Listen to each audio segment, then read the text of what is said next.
Hello everyone, today we are learning chapter 17 of your class 8 SST and name of this chapter is the Indian Constitution। और हमने इसके दो parts पढ़ लिए हैं, जिसमें हमने पढ़ा था कि व्हाट इज़ कॉन्स्टिट्यूशन, कॉन्स्टिट्यूशन का मोटिव क्या है, एक कंट्री को कॉन्स्टिट्यूशन की क्या ज़रूरत होती है। ठीक है, हमने इसकी तीन सिग्निफिकेंस पढ़ ली थी। फिर हमने पढ़ लिया था कि कैसे इंडियन कॉन्स्टिट्यूशन कंस्ट्रक्ट हुआ था, बना था, और कैसे हमारी कॉन्स्टिट्यूएंट असेंबली के सामने कौन कौन से चैलेंजेस आए थे जो कि उनको फेस करने पड़े थे जब कॉन्स्टिट्यूशन बन रहा था। ठीक है, और फिर अब हम पढ़ेंगे कि की फ़ीचर्स क्या है इंडियन कॉन्स्टिट्यूशन के, मतलब कि कुछ ऐसे फ़ीचर्स जिससे हमारा इंडियन कॉन्स्टिट्यूशन क्या होता है, फ्रेम होता है। ओके, सबसे पहले नंबर पे आता है हमारे पास federalism. Okay, first let's just read कि इसमें क्या लिखा हुआ है। Listed below are the key features of the Indian Constitution. While reading these, keep in mind the above mentioned concerns of diversity, unity, socio-economic reforms, and representation that the authors of this documents were grappling with.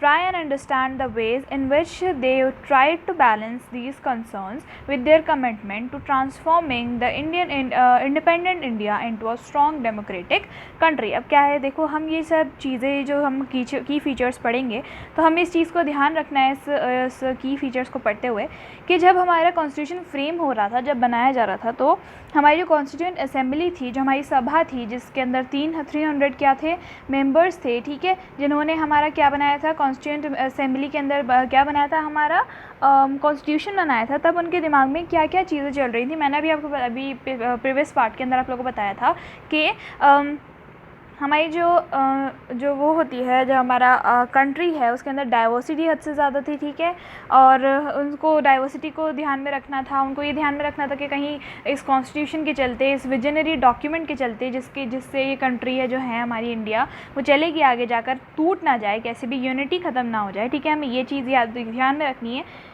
कि diversity ख़त्म नहीं होनी चाहिए, ये चीज़ उन लोगों ने ध्यान में रखी। ठीक है, उन्होंने देखा कि यूनिटी की कोई ख़त्म ना हो, उन्होंने देखा कि सोशो इकोनॉमिक रिफॉर्म्स जो है और जो रिप्रेजेंटेशन है हमारी इस डॉक्यूमेंट के, वो उस चीज़ से क्या कर रहे थे, डील कर रहे थे। ठीक है, सो दिस इज़ इट। ये सारी चीज़ें हमें ध्यान में रखनी है, और कैसे इंडिपेंडेंट इंडिया को एक डेमोक्रेटिक सोसाइटी में हमारे जो हमारे कॉन्स्टिट्यूएंट असेंबली के मेंबर्स थे 300, उन्होंने कैसे दिमाग में रखते हुए ऐसी चीज़ों को बैलेंस करा, इन कंसर्न्स को, कि यूनिटी ना ख़त्म हो और सबको इक्वालिटी मिले। ठीक है, इन सारी चीज़ों को देखा ध्यान में रखते हुए, और हमने देखा कि कैसे इंडिपेंडेंट इंडिया को एक स्ट्रॉन्ग और डेमोक्रेटिक सोसाइटी में बदला। ठीक है, so first one is the federalism. ठीक है, फर्स्ट की फीचर क्या है, फेडरलिज्म है।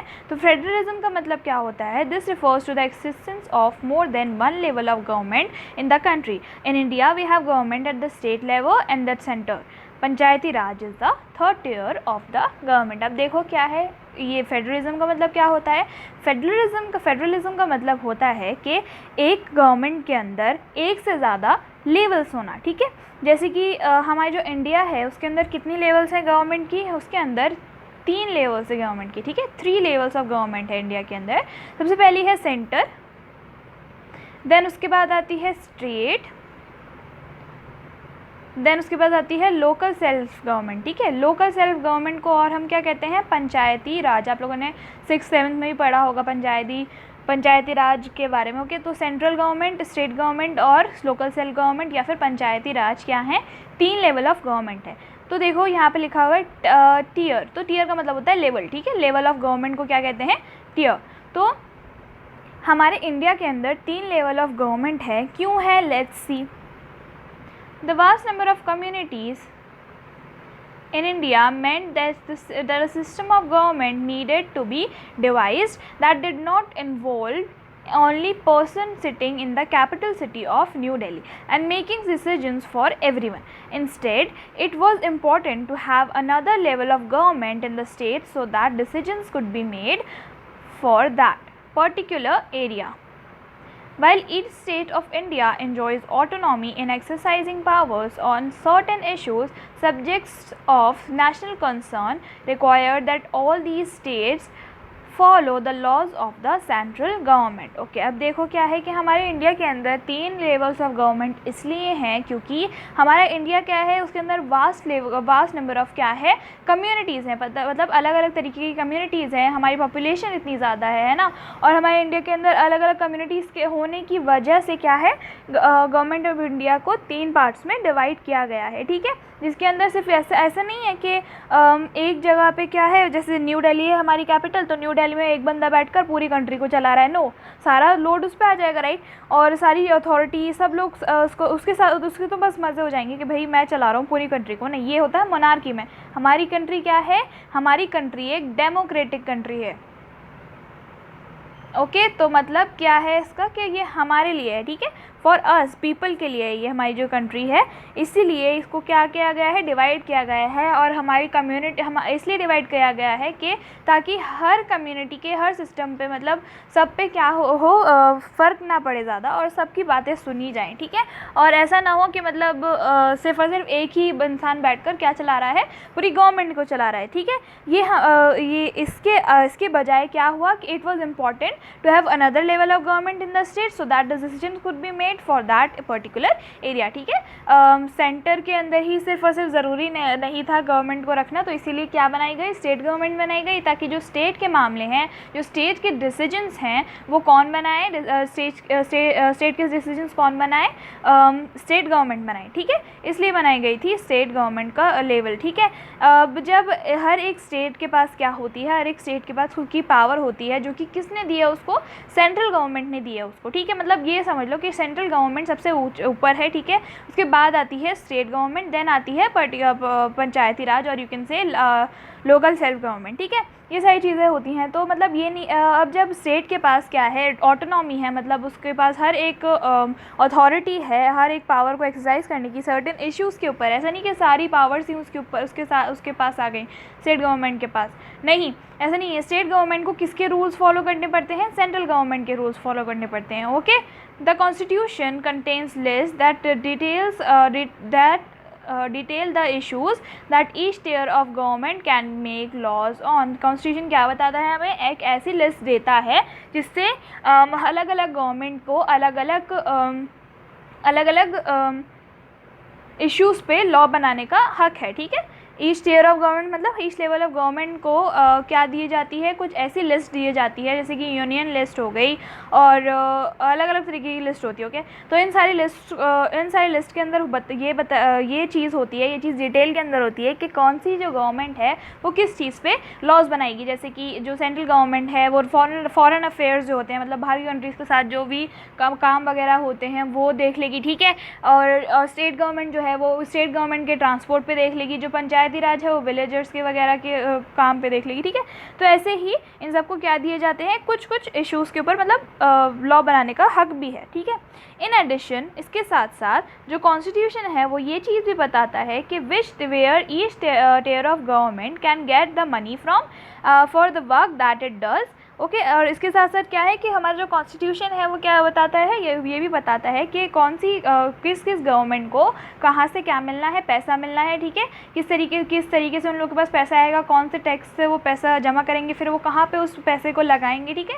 ये सारी चीज़ें भी हमारे कॉन्स्टिट्यूशन ने स्पेसिफाई ही कर दी हैं, ठीक है। तो मतलब देखो आपके हमारे जो कॉन्स्टिट्यूएंट असेंबली के जो लोग थे जिन्होंने कॉन्स्टिट्यूशन को बनाया था, उन्होंने कितना शानदार विजनरी डॉक्यूमेंट बनाया जिससे हमें अभी तक क्या है, हमारी कंट्री बिल्कुल स्टेबलाइज तरीके से क्या कर रही है, चल रही है। मतलब इतना अच्छा उन्होंने क्या बनाया था उस वक्त भी, कॉन्स्टिट्यूशन को डिटेल कर दिया, मतलब इतना उसको स्पेसिफाई कर दिया कि उसमें ये तक है कि कौन सी गवर्नमेंट कितने पैसे लेगी, कौन सी गवर्नमेंट कितना टैक्स लेगी। तो कुछ होते हैं जीएसटी और बहुत सारे अलग अलग तरीके के टैक्स होते हैं, तो सबको हर एक लेवल ऑफ गवर्नमेंट को क्या है, पता है कि उसके पास पैसे कहाँ से आएंगे, okay.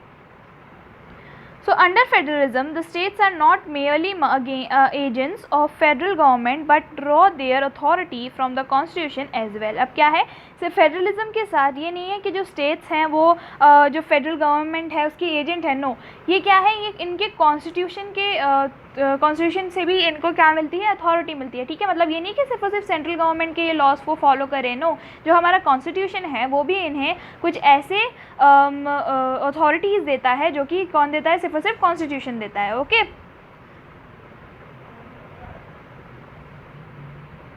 All persons in India are governed by laws and policies made by each of these levels of government। अब क्या है, हर एक इंसान के इंडिया के अंदर किस तरीके से उसको गवर्न किया जाता है, उस पर कैसे रूल किया जाता है, इन सारी लॉज और पॉलिसीज़ के साथ साथ, ठीक है।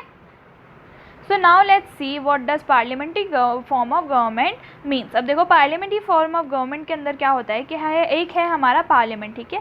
तो हमारे पार्लियामेंट के अंदर क्या है कि हमारे पार्लियामेंट के अंदर हम लोग क्या करते हैं, हम लोग हमारे जो रिप्रेजेंटेटिव्स होते हैं, रिप्रेजेंटेटिव्स कौन होते हैं, वो लोग जिन्हें हम वोट देकर जिताते हैं इलेक्शंस में। आप लोगों ने देखा ही होगा कि इलेक्शंस वगैरह होते हैं तो कोई एक रिप्रेजेंटेटिव हो जाता है एक कम्युनिटी का, ठीक है, वो खड़ा हो जाता है, हम उसको वोट देते हैं, अगर हम चाहें तो उसको जिताएं, नहीं चाहें तो नहीं जिताएं, है ना। तो उसके पास जिसके पास भी ज़्यादा नंबर ऑफ वोट्स आ जाएंगे वो जीत जाएगा। तो इसी तरीके से हमें कौन रिप्रेजेंट कर रहा है, हमें हम लोगों को, मतलब हमारी कम्युनिटी को, या फिर हमने जिसको जिताया है वो हम लोगों को रिप्रेजेंट कर रहा है। कहाँ पर जाकर रिप्रेजेंट कर रहा है, हमारे पार्लियामेंट के अंदर। पार्लियामेंट एक ऐसी जगह है जहाँ पे हर एक कम्युनिटी का रिप्रेजेंटेटिव्स आता है जिन्हें हमने चुना है, ठीक है, जो कि हमें रिप्रेजेंट कर रहे हैं, जो कि हमारी बातों को जो मेन गवर्नमेंट है उसको पहुँचाएंगे। मतलब ऐसा तो नहीं कर सकते ना कि हम लोग सब चले जाएं पार्लियामेंट के अंदर, तो मतलब हमारी तो कोई बात ऐसे केओस हो जाएगा ना, बहुत ज़्यादा कन्फ्यूजन हो जाएगा कि भाई कौन किसकी बात सुने।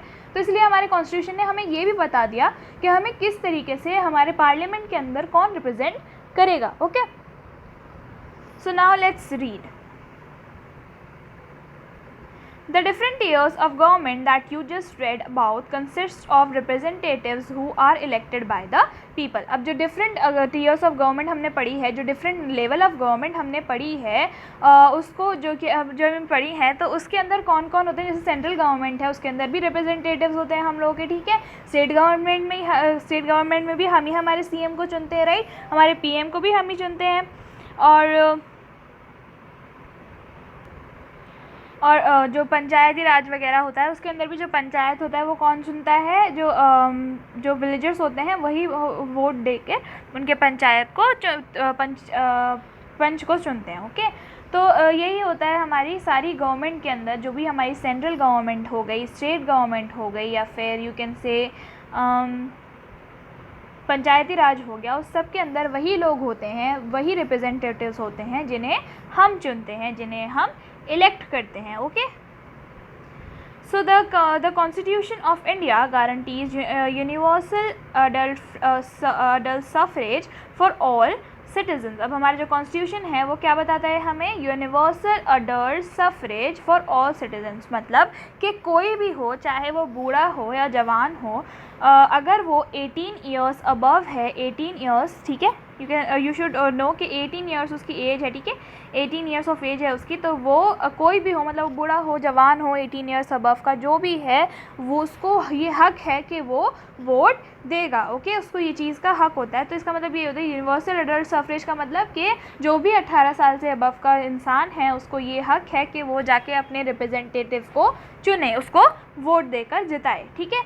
When they were making the constitution, the members of Constituent Assembly felt that the freedom struggle had prepared the masses for universal adult suffrage, and that this would help encourage a democratic mindset and break the clutches of traditional caste, class and gender hierarchies.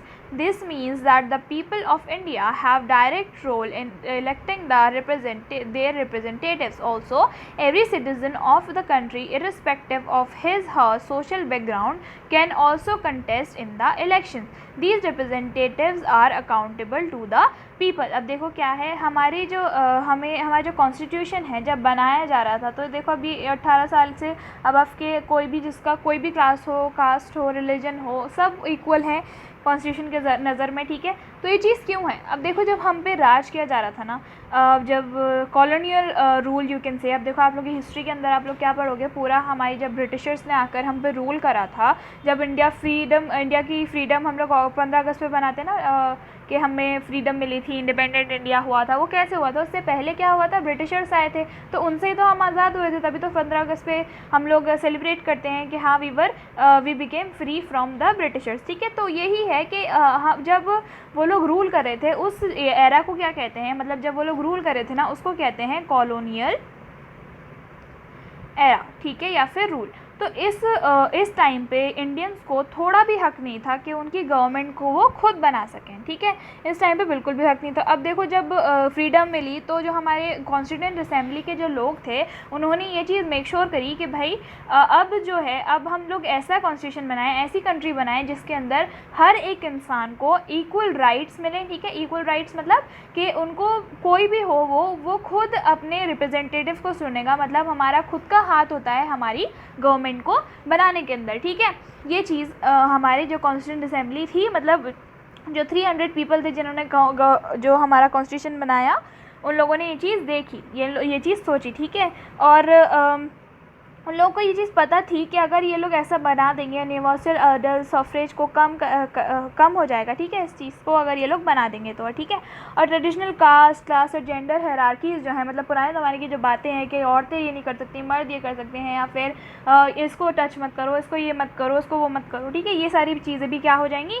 ख़त्म हो जाएंगी। ठीक है, और एक democratic mindset बन जाएगा लोगों का कि हाँ ये जो हमारी गवर्नमेंट है वो हमारे थ्रू है। ठीक है, हमने ही किसी इंसान को इतना ऊपर पहुँचाया है। इसका मतलब ये भी है कि अगर हम लोग क्या बोलते हैं, हमारे डायरेक्ट रोल तो है ही हमारे रिप्रेजेंटेटिव्स को चूज़ करने के अंदर, लेकिन ये भी है कि हर एक सिटीज़न के उसके पास ये भी राइट है कि वो उसकी कुछ भी, मतलब वो सोशल बैकग्राउंड हो उसका, मतलब वो कहीं से भी बिलोंग करता हो, weather he is from different religion या फिर कोई से भी रिलीजन का हो, कुछ भी उसकी कास्ट हो, चाहे वो लड़का है चाहे वो लड़की है, उसकी कोई भी चीज़ नहीं लिखी जाएगी और उसको ये हक है, ये राइट है जिसके वो भी इलेक्शंस के अंदर पार्ट ले सकता है, मतलब वो भी खड़ा हो सकता है इलेक्शंस के अंदर और हम भी उसको रिप्रेजेंटेटिव्स की तरह चुन सकते हैं। ठीक है, सो इसके लिए भी कुछ लॉज होते हैं कि आप कैसे इलेक्शंस के अंदर खड़े हो सकते हो। तो ये चीज़ रिस्पेक्टिव ऑफ दैट हमें ये हक है कि हम लोग क्या कर सकते हैं, हम लोग भी इलेक्शंस लड़ सकते हैं। Okay, if you are 18 above of course. और ये जो रिप्रेजेंटेटिव्स हैं, नाउ यू शुड नो कि ये यहाँ पे क्यों लिखा हुआ है कि these representatives are accountable to the people. मतलब ये कि जो रिप्रेजेंटेटिव्स हैं ये नहीं है कि अगर हमने उनको एक ऐसी जगह पे पहुँचा दिया जहाँ पे उनको हमने सारे हक दे दिए, हमने उनको इसलिए पहुँचाया है कि वो हमारी बातों को गवर्नमेंट तक पहुँचाएँ, या फिर हमें कोई चीज़ पसंद नहीं आ रही, या फिर हमें ये हो रहा है कि भाई महंगाई हो रही है, प्याज के दाम बढ़ गए। ठीक है, अब ऐसा तो है नहीं कि क्या होता है कि जब प्याज वगैरह किसी की चीज़ के दाम बढ़ जाते हैं तो लोग क्या करते हैं, प्रोटेस्ट करना शुरू कर देते हैं। राइट, मतलब ऐसे कई बार आपने देखा होगा कि रोड पर लोग बाग बैनर्स वगैरह लेकर गवर्नमेंट को कोस रहे होते हैं। ठीक है, तो क्यों होती है ये चीज़? क्योंकि उन लोगों की बात नहीं सुनी जा रही होती, तो वो लोग क्या करते हैं, हम लोग प्रोटेस्ट करना शुरू कर देते हैं। ठीक है, तो जब हमारी बात सुनी नहीं जाती है तो हमारे पास ये भी हक होता है कि हमने जिसको इलेक्ट कर किसी जगह पे पहुंचाया है, तो हमारी मांगे अगर वो पूरी नहीं कर रहा है तो हम उसको नीचे भी ला सकते हैं। ओके, ये भी हमारे कॉन्स्टिट्यूशन ने हमें अथॉरिटी दी है, लेकिन उसके लिए of course you have to suffer, but still हमें क्या है, हमें ये हक है कि हम उसको नीचे ला सकते हैं जहाँ पे हमने उसको पहुँचाया है। ठीक है, तो ये होता है हमारे कॉन्स्टिट्यूशन के अंदर, और जो हमारे रिप्रेजेंटेटिव्स हैं वो हमें जवाब देने लायक हैं। ठीक है, तो अगर हम उनसे कोई क्वेश्चन पूछेंगे, अगर हम उनसे कोई मांग करेंगे तो क्या होगा, हम उनसे जवाब ले सकते हैं। ठीक है, दिस इज़ इट।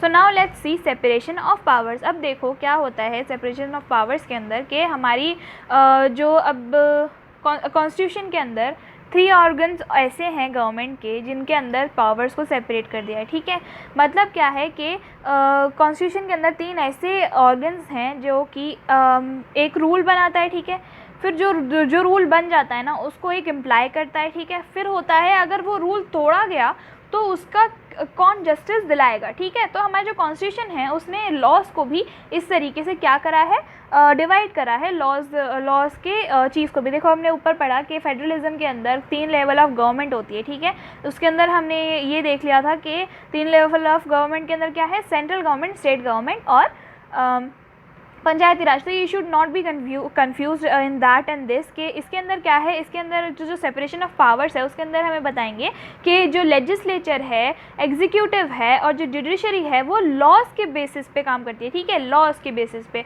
और जो वो हमारा जो सेंट्रल गवर्नमेंट है, स्टेट गवर्नमेंट है और जो पंचायती राज या फिर you can say local self government जो है वो क्या करते हैं, वो उन लॉज को देखते हैं कि वो वर्क कर रहे हैं इजीली या नहीं कर रहे, ठीक है। मतलब you should not be confuse in these two.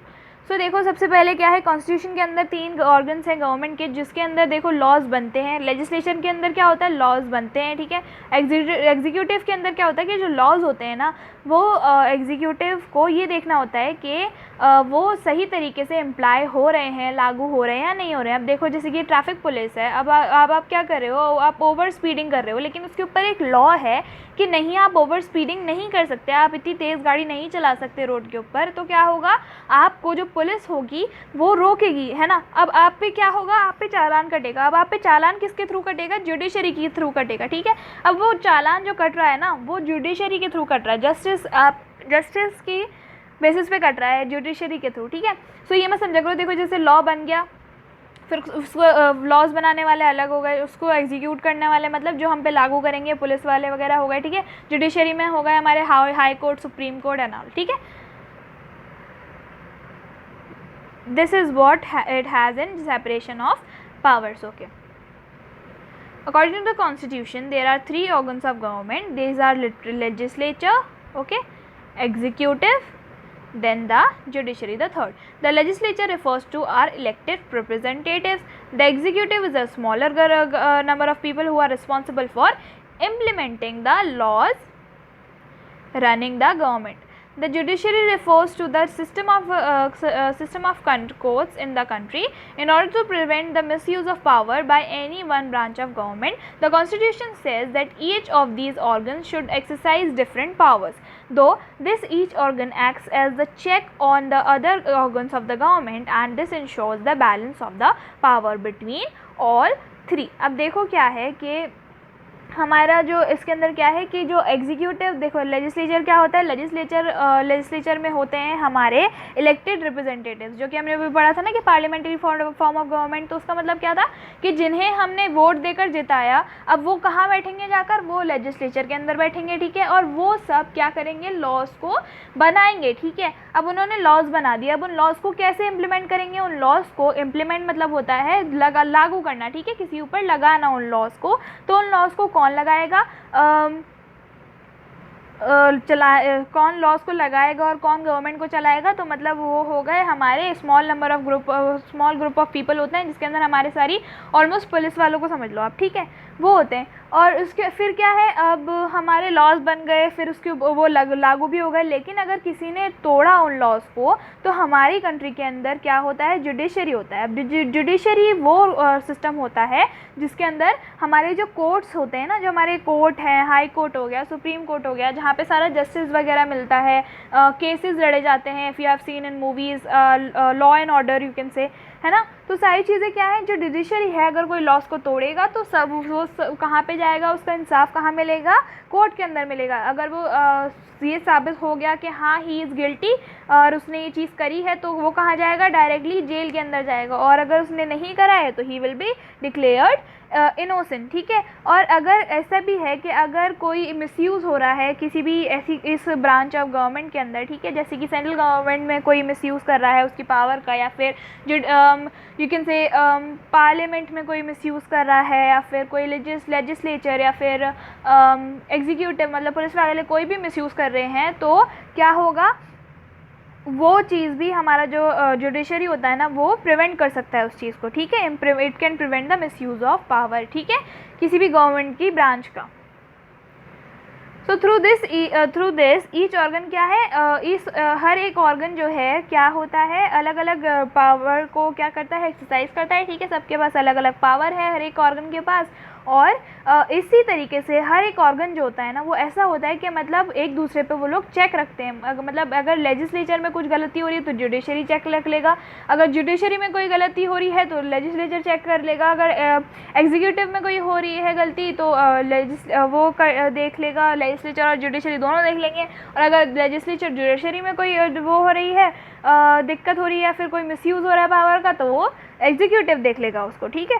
सो इस तरीके से ये क्या होते हैं, एक दूसरे के ऊपर एज अ चेक की तरह, या फिर यू कैन से एक दूसरे को देखते रहते हैं कि कोई मिसयूज़ तो नहीं कर रहा है पावर का।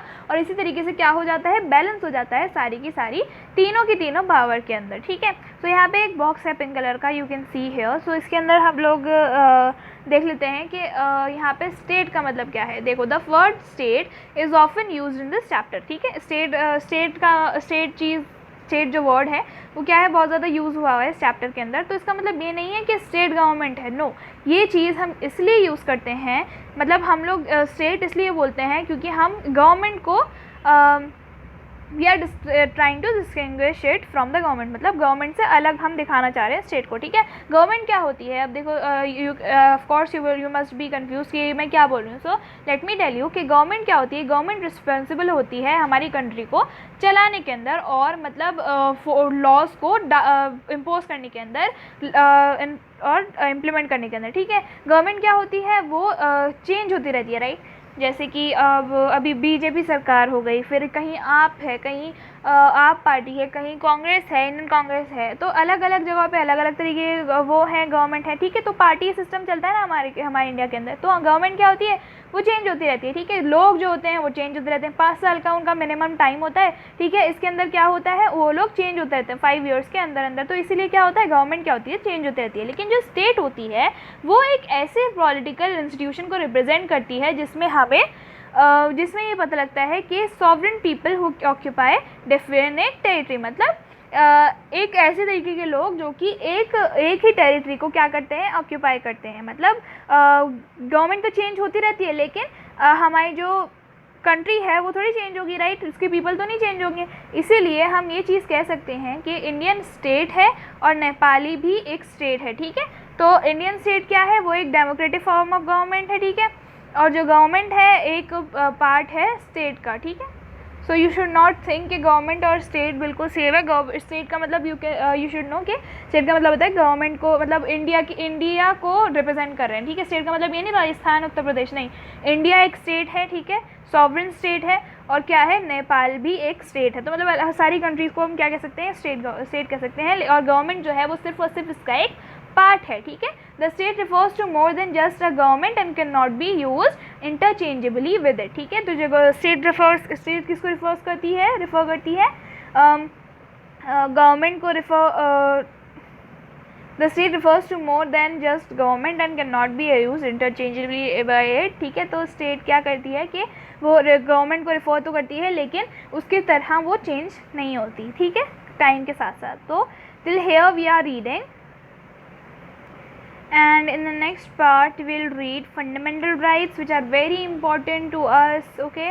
मतलब इसको फंडामेंटल राइट्स को हमारी सोल कहा जाता है, हमारी कॉन्स्टिट्यूशन की, ठीक है। अगर ये नहीं है तो हमारा इंडिया चल ही नहीं सकता, ऑफ कोर्स। और मतलब डेमोक्रेटिक कंट्री तो बिल्कुल नहीं कहला सकता, अगर चल भी जाए तो डेमोक्रेटिक कंट्री तो बिल्कुल नहीं कहला सकता, ठीक है। फिर हमारे पास सेक्युलरिज्म, फिर हम पढ़ेंगे हमारी जो फंडामेंटल ड्यूटीज़ है वो क्या होती हैं, फिर हम पढ़ेंगे DPSP और you can say directive principles of state policy, okay. So till here we are reading. I hope you all have understood this chapter very well. If you haven't, please go ahead and please see this video twice. So till then, goodbye.